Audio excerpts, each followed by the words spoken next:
In 1612, 36 people were accused of witchcraft in Pendle, England. 10 were hanged for the crime, making this the last great witch scare in England. Hello and welcome to my channel. Today we will look at the Pendle Witches. First, a quick content warning. This video discusses a sensitive historical event and may be triggering to some viewers. The Pendle area in the north of England was a poor and isolated place. It was an upland environment where clan feuds ran high. In the 17th century, two related but feuding clans lived there, the Demdike and Chattox families.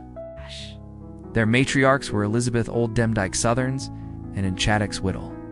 When one family member accused the other of cursing their livestock, it didn't take long for the whole community to jump to accusations of witchcraft. Soon many of the villagers, including the local minister, were involved. Over a dozen of the accused were the children and grandchildren of these two women. Most were poor and illiterate, and some were known to practice folk magic. The charges against them included child murder, cursing livestock, and casting spells. Some were even said to have killed their own children. Rumors spread that they had made a pact with the devil and could shapeshift into animals like toads, hares, and cats. They kept spirit familiars and flew through the air on broomsticks. Much of this testimony came from neighbors who were either coerced or frightened of the accusations being true.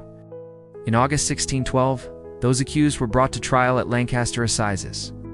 At the time, England was still very much in the grip of witch mania. The trials were held at Lancaster Castle and presided over by two judges, Sir James Altham and Sir Edward Bromley. Of the 36 accused, 20 were tried together in the second session. They had no legal counsel and the trials lasted only 3 days. Much of the evidence against them was spectral evidence, meaning it was based on dreams and visions rather than facts. On August 20th, 1612, 10 of the accused, including Alice Nutter, Elizabeth Device, and Anne Whittle, were found guilty and sentenced to death. They were hanged that same day on Pendle Hill. One more, Janet Preston, died in prison before sentencing. The others were either acquitted or pardoned. The Pendle trials were one of the last large-scale witch trials in England. They also fueled King James I's fear of witches. He had published Demonology in 1597, which outlined his beliefs about witchcraft. The Pendle trials only served to convince him that witches were everywhere and that they had to be stopped. However, they did eventually prompt English judges to be more skeptical of witch mania.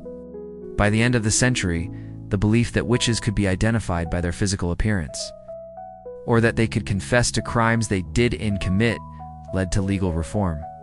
Today, Pendle Hill is a site of pilgrimage for folklore enthusiasts.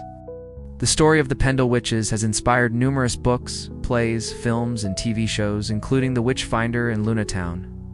Every August, there is a Pendle Witch walk up Pendle Hill to the spot where the witches were hanged. The route begins at the Townley Arms in Roughly and ends at the Pendle Witch Memorial. There is also a museum in Barley that holds exhibitions about the Pendle Witches every few years. Thank you all so much for watching. Please subscribe if you haven't already, and I'll see you next time.